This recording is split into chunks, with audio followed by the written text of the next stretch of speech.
Riverbank Workshop.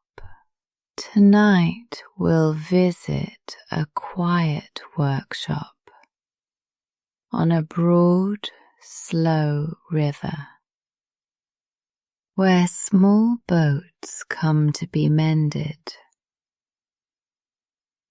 Nets are fixed on low wooden benches.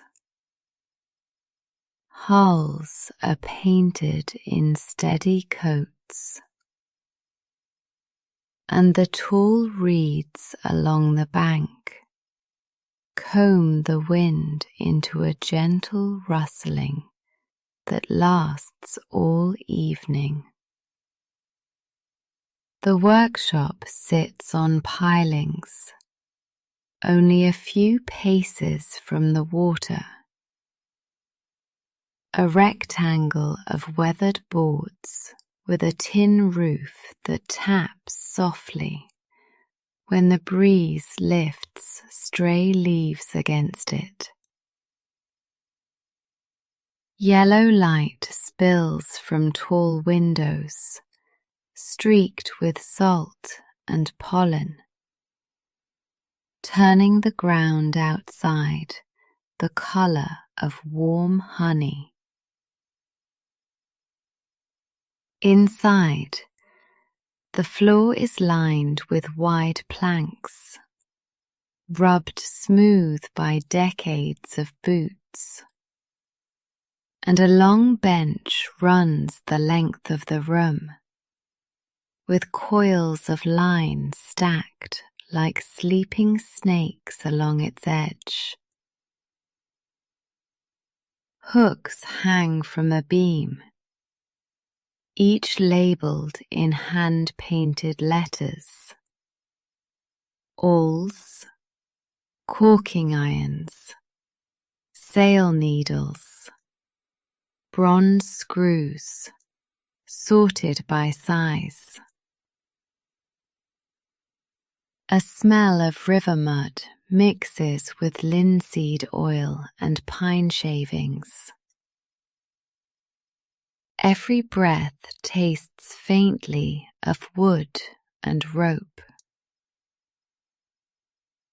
From the rafters, a cluster of dried reeds dangles upside down, saved for patching wicker crab pots.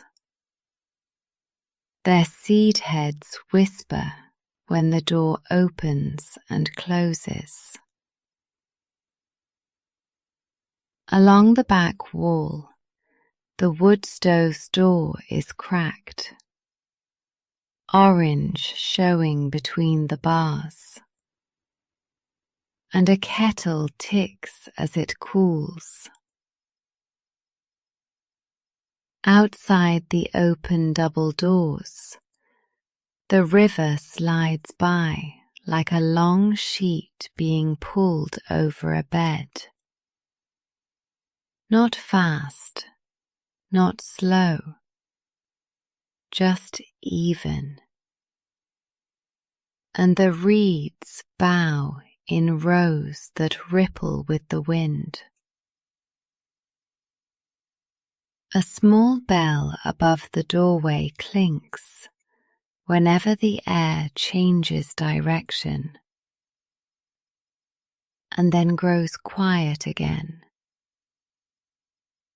Near the doorway, a half-built skiff rests in a cradle, with its ribs exposed. Curved ash and oak all the same pale tone, where a plane has kissed them today. The builder has chalked small arrows on the ribs to show where each needs a hair more shaving, and a block plane lies ready, with its blade turned sideways for a whisper-fine cut. Beside the cradle, a tray holds copper tacks pressed into a folded chamois, so they stand upright like little soldiers. A mallet wrapped in canvas sits next to them, its face slightly dented, its handle smooth from the same hand, using it again and again. You can touch the hull and feel the shallow warmth of wood that has held the day's sun. And where the grain swirls near a knot, your fingertips ride a small hill. A faint white line marks the intended waterline, penciled around the hull at a steady height, with small crosses where cleats will be mounted. A bristle brush lies across the rim of a tin of primer. The topmost bristles have dried into a small curl that will soften again as soon as they touch the paint. In the corner, sawhorses hold a plank freshly scarfed. The glue line is so thin it looks like a vein through stone. Every object waits in order, not rigid, just ready. On a wide table under the nearest window, 2 nets stretch from metal clamp to metal clamp. Green twine drawn taut like staff lines on music paper. The mesh is fine near the center and coarser toward the edges. A deliberate pattern that keeps the whole fabric strong without adding weight. A wooden gauge with notches along one side lies on a folded rag, and beside it a needle carved from bone, its eye loaded with new twine that matches the old nearly perfectly. You can watch a hand draw each loop, pass and knot, smooth the join with a thumb, and move on at a patient pace that settles the mind. The repaired rows show subtly darker where the twine is new, like a scar fading as it heals.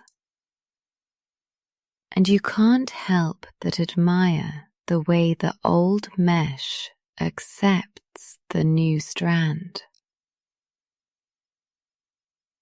A small tin of beeswax keeps the twine from snagging. When you lift the lid, the scent is clean and sweet. On the floor near the table sits a basket of cork floats, each stamped with numbers that have softened over time into ghostly digits. A heavier coil of leaded line lies next to the basket, dense to lift, its grey woven sheath worn shiny where it's been hauled 1,000 times. Against the wall, a painted board explains a handful of knots with simple diagrams. The drawings are neat, the arrows clear. A kettle on a hot plate rattles just once before it settles, and the quiet returns. Outside, the paint yard is just a patch of level ground, paved with old timbers, and a scattering of grit that catches the light. 4 small boats sit on stands. One shows a stripe of fresh red along its keel, where the undercoat has just gone on. The paint can's lid leans against a brick, the inner circle dark with wet gloss that reflects a bent version of the sky. 2 rollers rest in trays, handles propped so the nap doesn't touch the boards, while a narrow brush waits on a sheet of newsprint for the careful work around letters and numbers. You can read the names along the bows as you walk. Mara, Santos, Little Hazel, Bluefin. A bucket of clean water stands near a stack of rags, and the rags are patterned with a history of colours. Old blues, pale creams, one square of bright yellow near the corner. A portable speaker sits on a coil of rope and plays something soft enough to blend with the wind. A tune that feels like a line being drawn steadily across a page. The air smells of turpentine, river damp, and sun-warmed paint. A mixture that feels practical and calm. When the roller moves again, you hear the whisper of foam against hull. A steady, even sound that continues for a long, unbroken minute. Then the roller is set down. The brush takes over, and the letters on Bluefin get a careful edge that turns them crisp. Along the bank, the reeds stand taller than a person, dense enough that the wind moves through them in waves. Each stalk has a joint every few inches, and the seed heads shake like small brooms when the gusts rise.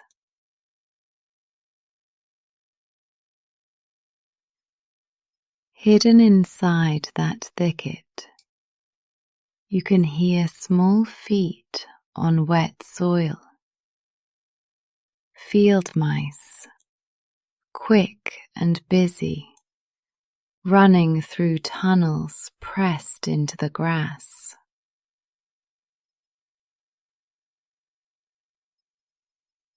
A heron lifts from a mudflat with 2 deliberate heaves of its wings. Knees folding, in a way that always looks a little inside out. It crosses the channel and lands on a stump with a small shift of weight. The water around the stump trembles, then smooths. A kingfisher skims the surface farther upstream and lands on the rope of a mooring buoy, bobbing with it for a few seconds before taking off again. When the wind turns, the reeds part enough that you can see the current tug at their submerged stems, bending them as if the river were combing its fingers through them. The sound they make is plain and steady. Hush, hush, hush. Like a brush dragged lightly over fabric and lifted, then set down again. A dragonfly hovers in a shaft of light near the door, its wings a clear blur, then darts off toward the shadows under the roofline. The bell over the doorway taps once in answer, and then is still. At the floating dock, a boy kneels with a scrub brush, working at a ring of river stain around a fender, until the white shows again near the edges. His bucket bumps the planks when a wake reaches the dock 5 seconds after a distant boat has passed. A small clap and release. He pauses to look into the water and counts the small shapes nosing around a piling. Tiny fish, all at once, silver when they turn. A dog lies nearby on the warm boards, head on paws, one ear up every time the brush squeaks. A gull stands on the next finger of the dock, with one foot tucked under its belly. It watches with one eye, then the other, then turns its head so far you can see the smooth curve of its neck. The boy drags the brush in a new direction, and the sound changes, rougher going against the grain, then easier with it. He lines the cleaned fenders along the edge, like plates set to dry, and each drops a thin drip drip that hits the same knot in the wood. When he stands, his knees pop quietly, and he shakes out his hands with a small grin, pleased in a precise way that comes from finishing a clear task. The dog stands, circles once, and settles again with a sigh that smells faintly of river and rope. The whole dock rises and falls like a slow heartbeat, and you sway with it without thinking. Inside again, a toolbox sits open on a stool. Brass hinges, short screws, a small rasp, a graphite pencil sharpened to a long, thin point. A door at the back of the workshop leads down 2 steps to a tiny paint closet. And if you lean in, you can see laddered shelves loaded with labeled jars. Ochre, ultramarine, lamp black, plus a row of clean jam jars waiting to be turned into improvised containers.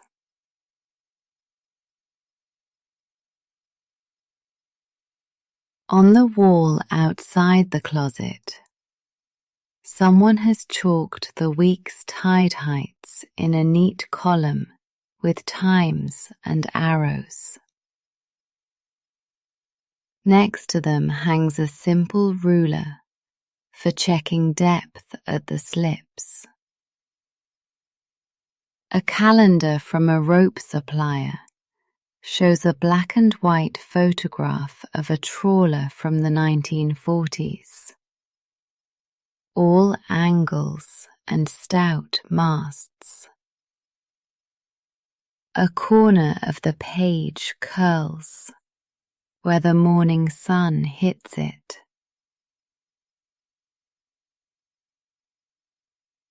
Above the bench, a clamp holds a wooden cleat while its edges are rounded with sandpaper in careful passes that leave a fine dust on the bench pad. If you drag a fingertip through the dust, it breaks into a clean line, straight and slightly shining. A jar of screws sits beside a shallow tray of washers. The washers nested like coins. Every now and then, a finger dips in to find the exact size, and the metal rings have the cool, dry feel of pocket change. The kettle by the stove breathes one soft plume of steam that fogs the nearby pane for a second, then clears. The windows hum faintly where the evening wind runs along their frames. Farther along the riverbank, a flat rack holds wicker crab pots in various states of repair. Some are tight and springy, with new reeds woven into clean circles. Others sag slightly, where mice have chewed through last winter. A small awl with a taped handle waits on the rack, its tip polished from slipping between stalks and opening a path for fresh cane. A woman in a knitted cap moves along the row, choosing each strip for tone and bend, threading it through the old structure so it seats and locks without a single crack. Every few minutes she leans back and presses with both hands to test the pot's spring. The wicker pushes back the same way each time when it is done right. She hums without a melody, the kind of half sound that fits the pace of her work and doesn't distract from it. A grey cat watches from the shade beneath the rack, tail flicking only when a reed end scratches the ground close by. The cat blinks, lies longer on its side, then turns over and tucks paws under its chest. A neat loaf. A strip of reed is too stiff and splits with a muffled tick.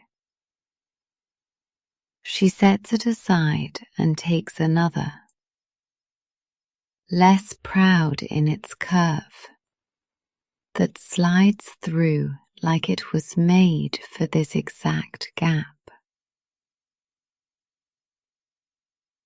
When she is finished with one pot, she marks a small date on the wooden rim and shifts it to the ready stack.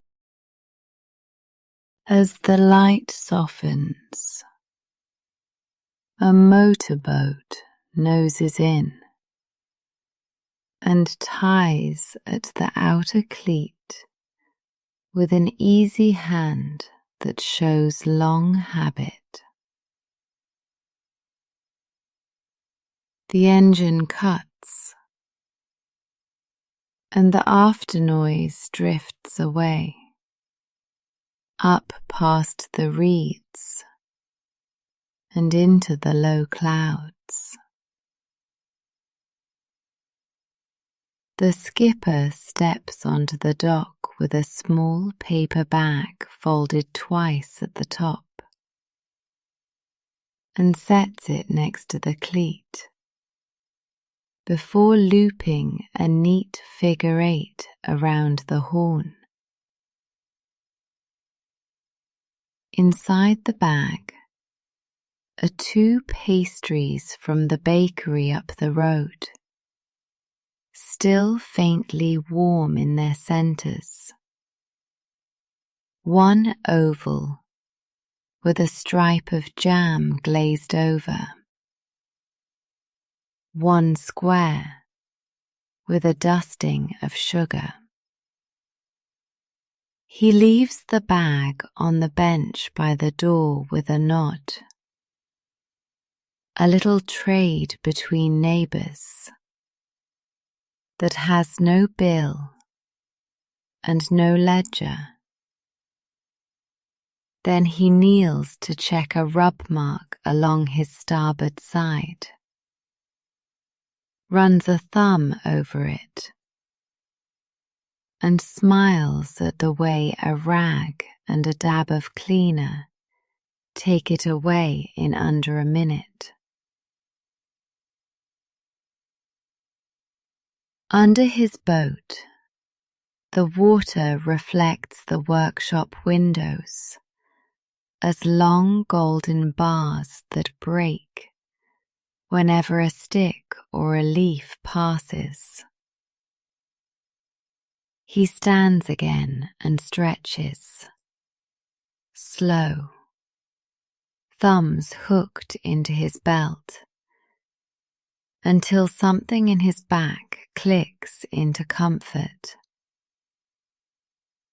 The dog raises its head, considers a greeting, and thumps its tail twice on the planks instead. When the skipper heads out again, the wake he makes is small and regular. 7 soft bumps that reach the dock and are gone. Back at the paint yard, little Hazel gets her topcoat. The brush makes a soft, steady sound, and the paint levels itself almost at once, swallowing the tracks until the surface looks as smooth as wet stone.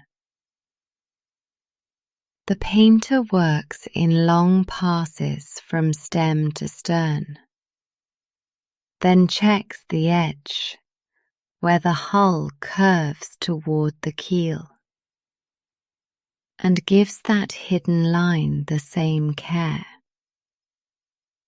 A small sanding block lies nearby, with a strip of 220 grit wrapped around it, ends neatly folded. Later, after the coat dries, the block will get one gentle pass to take down any dust that landed while no one watched. A clock on a post shows the hour, but no one hurries. The paint has its own time, and the river agrees. A gentle brush picks out the cove line with a stripe of cream that will shine in the morning sun. The hand that holds the brush rests lightly against the hull to steady itself, and the pinky leaves a faint, dry track that the next pass erases. On a low bench, a row of screw-top jars holds custom mixes, each with masking tape labelled in pencil.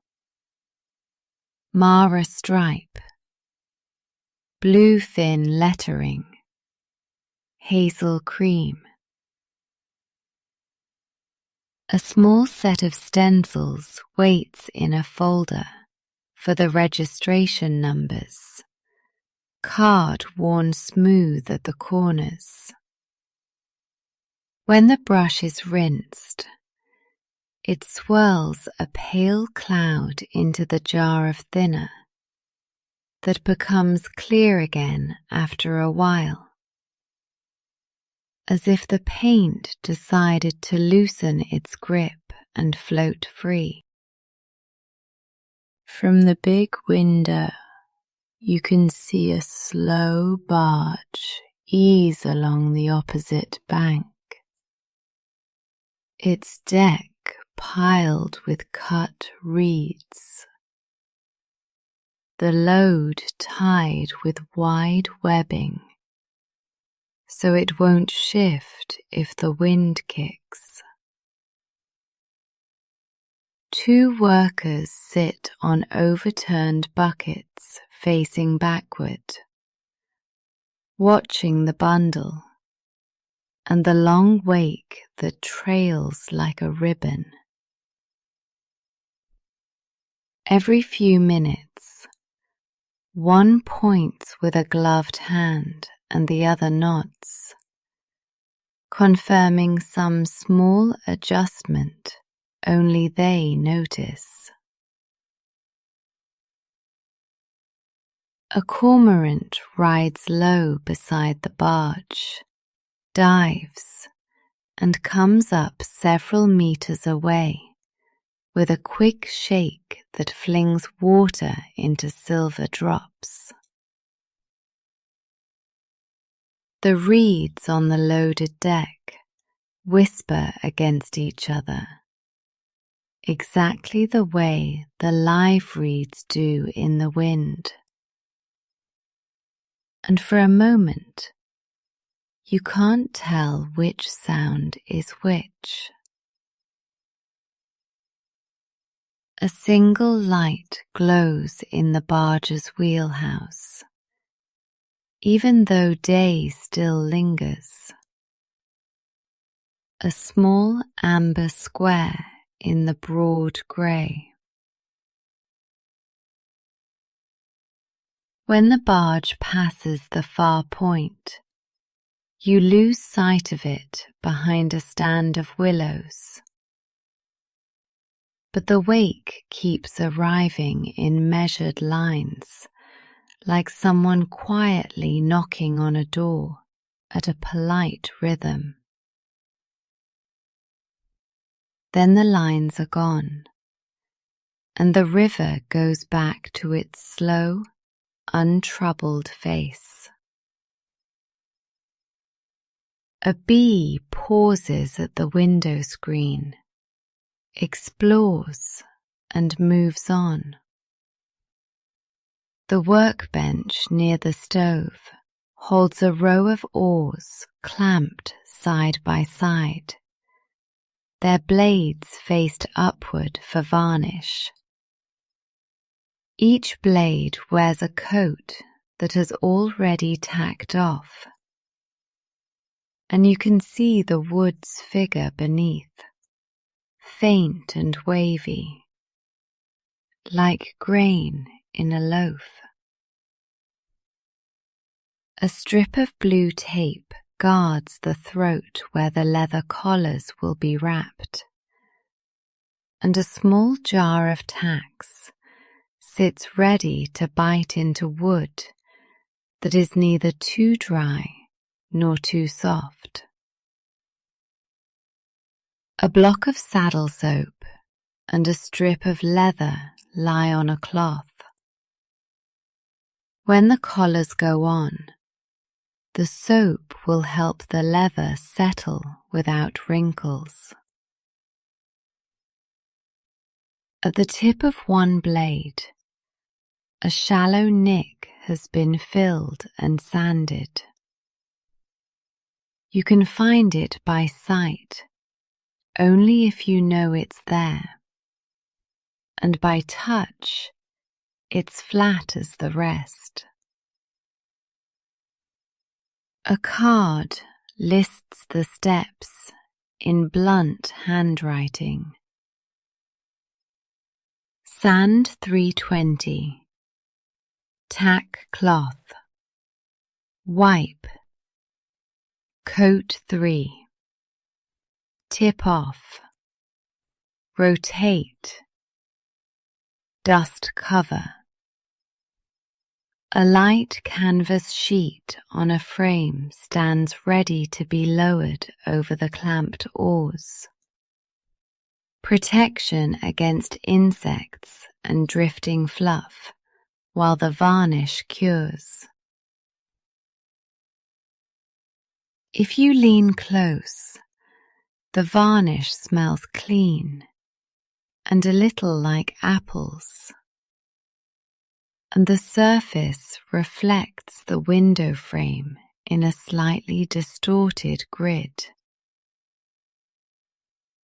When the light from outside floats behind a cloud, the reflection stays but softens. When the cloud moves on, the grid sharpens. The clock hand moves to the next minute without sound. At the edge of the yard, a narrow path of crushed shells leads to a small shed where rope is cut and served. The shells crunch softly underfoot. A crisp, careful sound that marks each step. Inside the shed, a serving mallet hangs beside a spool of tarred twine, and a length of new rope stretches between two hooks. Under light tension, so it stays straight. A set of chalk marks shows where the whipping will start and end, and a needle with a blunt tip waits on a pincushion to tease the rope's lay. A small brush in a jar of Stockholm tar perfumes the space with that strange, good smell that feels older than the shed itself. On a high shelf, glass jars hold spare shackles and thimbles. Their lids are labelled with a fine point marker, and the marker hangs from a string so it never wanders off. Outside the open door, reed shadows move across the floor like slow water, and every so often the wind lines them up enough that the whole floor shows a neat pattern, then unlines them so the pattern breaks. A pair of swallows has nested under the eave. Their small voices pipe now and then, and adults arrive and leave in a clean arc that never touches anything. A note tacked to the wall lists lengths ordered by boats due next week, and each line has a neat check mark beside it, except one, which will be done tomorrow. The serving twine slides around the rope with a soft scrape, even and sure, as it builds a skin to protect the fibres that do the load-bearing work.